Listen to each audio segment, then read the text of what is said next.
अहमदाबाद में हुए विमान हादसे के बाद कई सवाल उठ खड़े हुए हैं, लेकिन हकीकत क्या है ये तो जांच के बाद ही पता चलेगा। हमारे साथ एविएशन एक्सपर्ट सुभाष गोयल जी मौजूद हैं, उनसे हम बात करेंगे। सर, जो घटना घटी, इस घटना के बारे में ये कहा जा रहा है कि फ़्लाइट जो है पहले पेरिस से दिल्ली आई, दिल्ली से फिर अहमदाबाद भेज दिया गया, अहमदाबाद से फिर लंदन के लिए उसको रवानगी की गई। तो सर, इन सबों के बीच क्या रेस्ट दिया जाता है फ़्लाइट को या नहीं?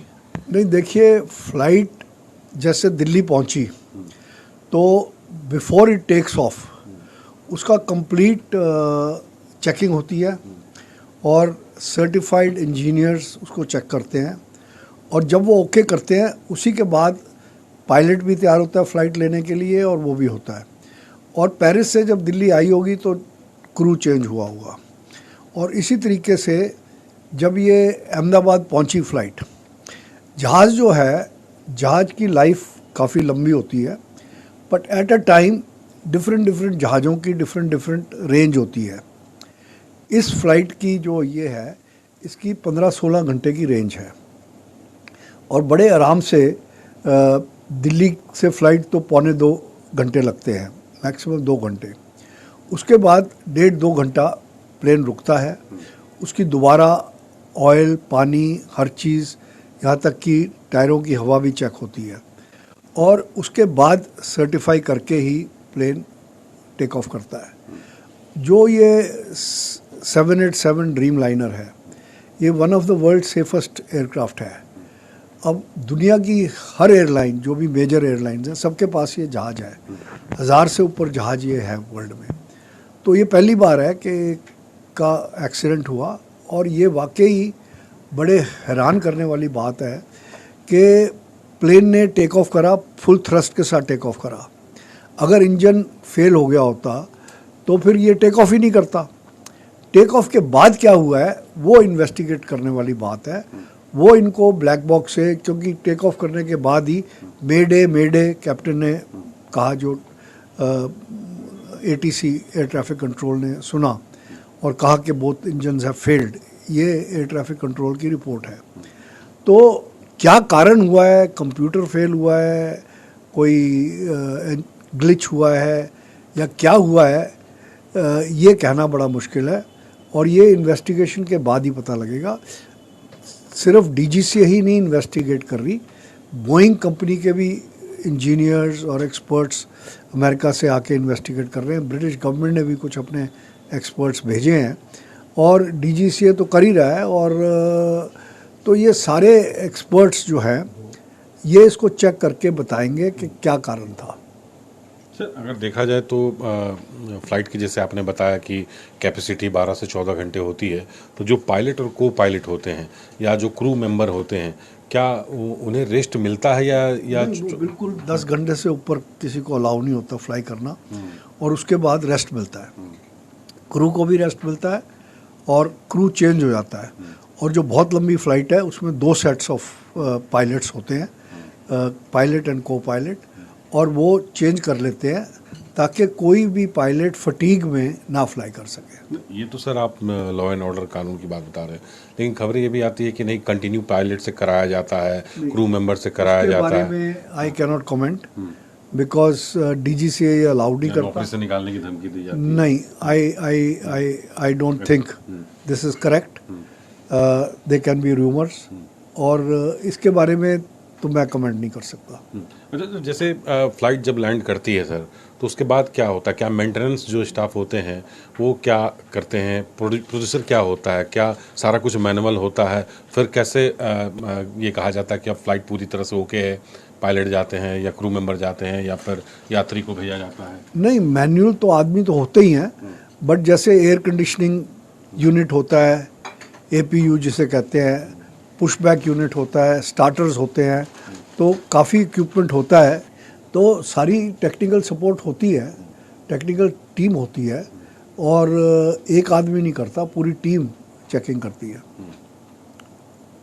तो जैसे सर पायलट जिसे बताया कि वो चेंज हो जाता है, तो क्रू मेंबर भी चेंज हो जाते हैं, सारे स्टाफ चेंज हो जाते हैं? हाँ जी, हाँ जी, हाँ जी। क्रू रेस्ट भी होता है, एक डेजिग्नेटेड टाइमिंग्स हैं, और कोई भी एयरलाइन उसको वायलेट नहीं कर सकती, बिकॉज उसमें DGCA की काफ़ी स्ट्रिक्ट पेनल्टीज़ होती हैं। सर ये कितने घंटे का विमान को रेस्ट, जैसे मान लीजिए यहाँ से हम फॉरेन अमेरिका गए, हम इंग्लैंड जा रहे हैं किसी भी जगह पे, तो विमान को कितने घंटे का रेस्ट दिया जाता है?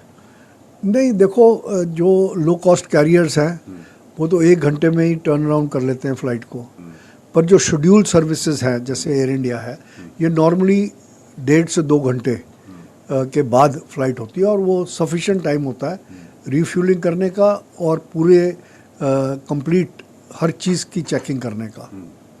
और जब वो ग्राउंड इंजीनियर सर्टिफाई करता है उसके बाद ही फ्लाइट उड़ती है। तो जैसे सर ग्राउंड इंजीनियर की बात हो रही है, पायलट की बात हो रही है, क्रू मेंबर की बात हो रही है, केबिन क्रू की बात हो रही है, तो जो मर्ज कंपनी जो है, जो दूसरे जो कंपनी से जो हम लोग जो मर्ज करते हैं, तो क्या उनका भी कुछ इसमें मेंटेनेंस टीम में कोई योगदान होता है, या अलग, या किसी दूसरे कंट्री में गया तो उसके हिसाब से चलना है? नहीं, जितने प्रोटोकॉल्स हैं, ये इकाओ इंटरनेशनल सिविल एविएशन ऑर्गेनाइजेशन है, इकाओ जिसका हेडक्वार्टर मॉन्ट्रियल में है।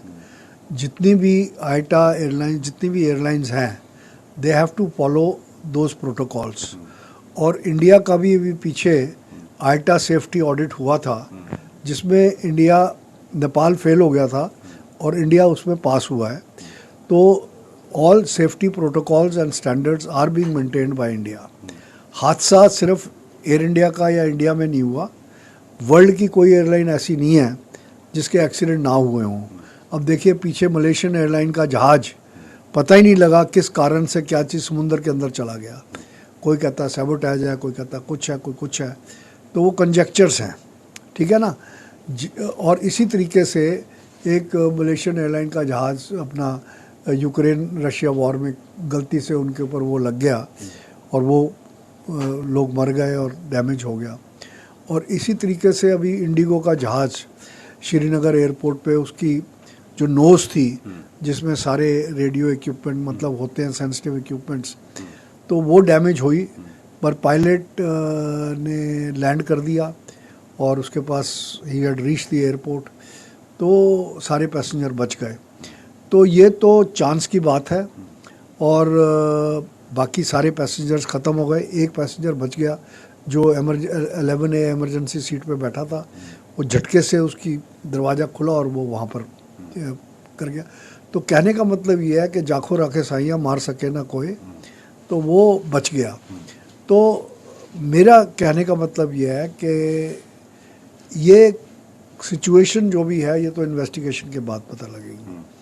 अब पायलट एरर इसलिए नहीं हो सकता कि पायलट का मेडिकल होता है बैठने से पहले। अब क्या प्रोसीजर्स हैं कॉकपिट के अंदर, क्या फॉलो हो रहा है, उसके बारे में मैं कॉम्पिटेंट नहीं हूँ। सर पायलट और को पायलट जब अंदर जाते हैं सर, तो को पायलट को सीनियर पायलट की तो बात माननी ही होती है सर, वो उनके इंस्ट्रक्ट से वो को पायलट काम करते हैं या कुछ अलग होता है? नहीं देखो, there are protocols, right, protocols हैं, वो प्रोटोकॉल्स फॉलो होते हैं, और इसीलिए ब्लैक बॉक्स को ढूंढते हैं, क्योंकि ब्लैक बॉक्स में सारी रिकॉर्डिंग होती है, लास्ट सेकंड तक की रिकॉर्डिंग है क्रैश से पहले।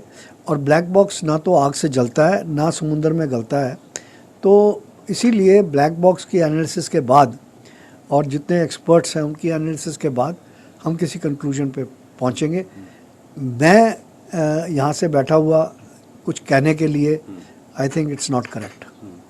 तो एविएशन एक्सपर्ट सुभाष गोयल जो पूरी जानकारी हमें दे रहे थे, बता रहे थे कि किस तरह से ग्राउंड पर जो है कैसे काम किया जाता है और किसके आदेश पर जो है फिर जो है टेक ऑफ जो है फ्लाइट को किया जाता है। बहरहाल पूरे जो है घटना की जो है अभी तफ्तीश जारी है। कैमरा पर्सन राणा विनाश के साथ पवन मिश्रा, न्यूज़ 24 दिल्ली।